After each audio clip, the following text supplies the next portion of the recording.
नमस्कार, मैं नूप कुमार और आपका इस चैनल पे स्वागत है। आई होप आपका एग्जाम अच्छा गया होगा। आप सोच रहे होंगे कि मैं यहाँ फटी पड़ी है और आपको लग रहा अच्छा। हाँ, हर किसी के साथ होता है। मनुष्य सर्वश्रेष्ठ प्राणी है किंतु हमेशा असंतुष्ट रहता है।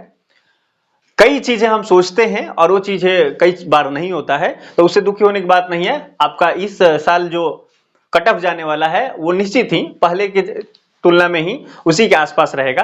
ये सब चीजें तो हैं ही। अभी हम लोग ये बात करेंगे कि एग्जाम अब खत्म हो गया है, अब आगे क्या होगा। एडमिशन आपका अगर ड्रीम यूनिवर्सिटी मान लीजिए बीएचयू है, चाहे दिल्ली यूनिवर्सिटी है, जेएनयू है, तो अब आगे क्या करना है आपको, है ना। ये सब चीजें करना है, तो मैं आपको चीजें बता दे रहा हूं और आपको वो चीजें करना है। सबसे पहले अगर हम लोग बात करते हैं कि डॉक्यूमेंट्स, कि आपको डॉक्यूमेंट्स क्या क्या लगेगा, तो देखिए डॉक्यूमेंट्स की अगर बात करें तो इसमें आपको 10th का मार्कशीट वो लेते हैं, 12 का मार्कशीट लेते हैं और ग्रेजुएशन का जो मार्कशीट है वो आपको लेंगे। ग्रेजुएशन का मार्कशीट, ये तो आपको तीनों मार्कशीट चाहिए, ठीक है, मार्कशीट लगेगा। उसके बाद जो ग्रेजुएशन होता है, ग्रेजुएशन का माइग्रेशन लगता है, वो चाहिए ही चाहिए। और माइग्रेशन लास्ट में भी देंगे तो चलेगा, है ना। कईयों को होता है ना कि यूनिवर्सिटी लेट है तो जल्दी से माइग्रेशन नहीं मिल पाया, तो लेट से माइग्रेशन जमा हो सकता है। डॉक्यूमेंट वेरिफिकेशन का जब होता है तो कुछ डॉक्यूमेंट्स आप दे सकते हैं और कुछ डॉक्यूमेंट्स बाद में भी दे सकते हैं, है ना। तो आप डॉक्यूमेंट्स पे अब लग जाइए धीरे धीरे, जो आपको चाहिए वो चाहिए, है ना। अगर मान लीजिए आप ईडब्ल्यूएस से हैं, ये तो चाहिए ही चाहिए। ईडब्ल्यूएस से अगर आप हैं, ओबीसी एनसीएल अगर आपको लगता होगा, तो अगर ये सब चीजें से आप हैं, तो अब ये क्या करिए कि आप ईडब्ल्यूएस बनाने की कोशिश कीजिए, ओबीसी एनसीएल बनवाइए, है ना। ईडब्ल्यूएस जो है, ईडब्ल्यूएस जब लगता है ना, तो ये अब आ गया है कि हाँ हर साल एक बनवाना पड़ता है और 1 अप्रैल के बाद का होना चाहिए, नया साल का चाहिए, है कि नहीं। अब देखिए आपका एग्जाम जो हुआ है अभी, तो इसके जब आपका एडमिशन होगा तो निश्चित ही अप्रैल के बाद ही होगा। तो जब वो वेरिफिकेशन करेंगे तो आपको ये मांगेंगे 1 अप्रैल के बाद क्या चाहिए उनको, तो आप पहले बनवाए हैं तो ठीक है, पर वो काम नहीं होगा। अब अगला साल ही बनवाना है तो ये भी बनवा लीजिए, धीरे धीरे आप काम में लग जाइए। तो आपको ये धीरे धीरे अभी से जब शुरू हो जाएंगे ना, तो अंत में आपको बहुत फास्ट नहीं होने पड़ेगा। बस ये ईडब्ल्यूएस, ओबीसी, है ना, ये सब चीजें आपको चाहिए। आवासीय भी लगता है तो ईडब्ल्यूएस बनता है, तो उसमें तो पीछे से आवासीय, है ना, इनकम सर्टिफिकेट, वो सब चीजें लग ही जाता है। तो आप ये बनवा लीजिए, तो ये बनवा लीजिए, फिर आपका ये हो जाएगा, है ना। और माइग्रेशन कॉलेज से ही मिलता है, तो माइग्रेशन आपका इंपॉर्टेंट हो जाएगा इसमें चीजें, माइग्रेशन। तो डॉक्यूमेंट्स पे आप लग जाइए, है ना। उसके बाद आप क्या करिए, उसके बाद आपको क्या करना है कि सारे जो भी यूनिवर्सिटी आप ड्रीम यूनिवर्सिटी सोच रहे हैं, उस यूनिवर्सिटी के आप साइट पे खोल के कभी कभी आप चेक कर सकते हैं। काउंसलिंग में पार्टिसिपेट करना होता है, मैं आपको बताऊंगा कि किस यूनिवर्सिटी का कब काउंसलिंग हो रहा है, पर आपको थोड़ा सतर्क रहना पड़ेगा। हो सकता है कि आपका एक ड्रीम यूनिवर्सिटी कुछ हो और आप अपडेट की बात करें, हो सकता है यूट्यूब वाले कुछ उसको छोड़ दें, तो इसलिए आप उस यूनिवर्सिटी के नाम से सर्च करके वहां पे आपको देखते रहना होगा कि कब काउंसलिंग हो रहा है।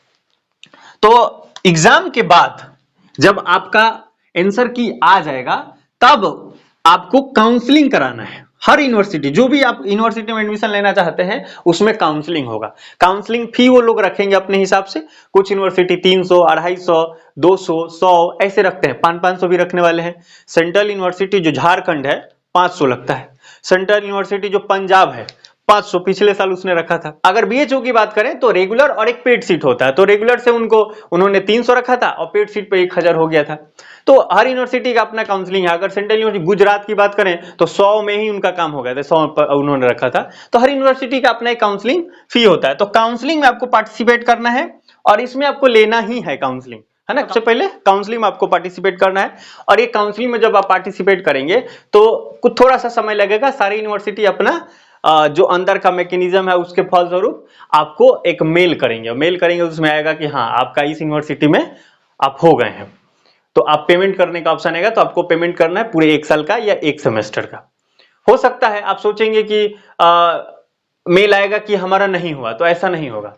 आप अगर उसमें सेलेक्ट हुए हैं तभी आपके पास मेल आएगा, नहीं तो नहीं आएगा, है ना। तो जिस यूनिवर्सिटी में आप सेलेक्ट होंगे वहां पे आपको, अब काउंसलिंग कितने यूनिवर्सिटी में कराएंगे तो आपकी इच्छा है कि आप कितनी यूनिवर्सिटी में काउंसलिंग करा सकते हैं, पर मेरे हिसाब से आपको 4 या 5 यूनिवर्सिटी में काउंसलिंग करना है। जो आपका ड्रीम यूनिवर्सिटी था वो, फिर उससे जो कम मार्क्स में होने वाला है वो, फिर उससे कम में होने वाला है वो, इस तरह से करके आपको सजा लेना है और आपको एडमिशन काउंसलिंग पार्टिसिपेट करना है। 5 के आसपास आप मान के चलिए, 4 या 5, है ना। तो 4 या 5 में आपको करना है, मेल आ जाएगा, पेमेंट करना है। अब पेमेंट जैसे आप कर देंगे तो मान लिया जाएगा कि आपका एडमिशन हो ही गया। क्यों? क्योंकि पेमेंट करने के बाद आपको ये डॉक्यूमेंट दिखाना है और वहां वेरिफिकेशन करना है, फिर आपको क्लास स्टार्ट हो जाएगी आपकी। तो यही चीज है। तो आप कहेंगे कि ऐसा भी हो सकता है क्या, किसी का डॉक्यूमेंट्स में कमी रह सकता है क्या? तो डॉक्यूमेंट्स में कमी नहीं रहेगा। हो सकता है कि आपका अगर सेशन लेट हो, माइग्रेशन ही नहीं मिला है ना, कोई कोई बहुत सारे स्टेट यूनिवर्सिटी है हमारे बिहार में, तो वो लोग कर देते हैं ऐसे, तो एग्जाम ही नहीं हुआ, तो ऐसे में दिक्कत हो जाता है। लेकिन आमतौर पर ऐसा नहीं होता है ना, सारे लोगों का ये सब चीजें तो कंप्लीट हो ही जाता है। और अगर इसमें से कोई डॉक्यूमेंट आपका नहीं भी मिलता है तो भी आप पेमेंट कर दिए तो आपका एडमिशन मानिए हो ही जाएगा। क्यों? ये अब ऐसा थोड़ी कि 10वीं का मार्कशीट नहीं है, तो ये सब चीजें, ईडब्ल्यूएस नहीं है तो आपको जनरल में मान लेंगे, है ना। तो ये आपको जरूरत हो जाएगी। हो सकता है कि आपके पास जो आवासीय होता है वो ना हो, डोमिसाइल ना हो, तो आपके और भी कई चीजें हैं उस आधार पर आपको डोमिसाइल, क्योंकि डोमिसाइल बहुत इंपॉर्टेंट चीज नहीं है ना। तो कुछ चीजें जो इंपॉर्टेंट है, माइग्रेशन और ये मार्कशीट, ये सब चीजें हैं ही, आपका ये हो जाएगा। अगर आपको कोई भी दुविधा है, आगे क्या करना है या किसी चीज का हेल्प चाहिए, तो आप जरूर कमेंट में बताइएगा, मैं उस टॉपिक पे वीडियो आपको प्रोवाइड कर दूंगा और जितना हो सकता है मैं आपको हेल्प करूंगा। बीएचयू में यहाँ पे बनारस में हूँ, ये चीजें आपको जानकारी है, तो जो भी हेल्प चाहिए आप बताइएगा। अगले टॉपिक में किसी अगले वीडियो में इंफॉर्मेटिव टॉपिक के साथ आपसे मुलाकात होगी। तब तक इजाजत दीजिए। जय हिंद, जय भारत।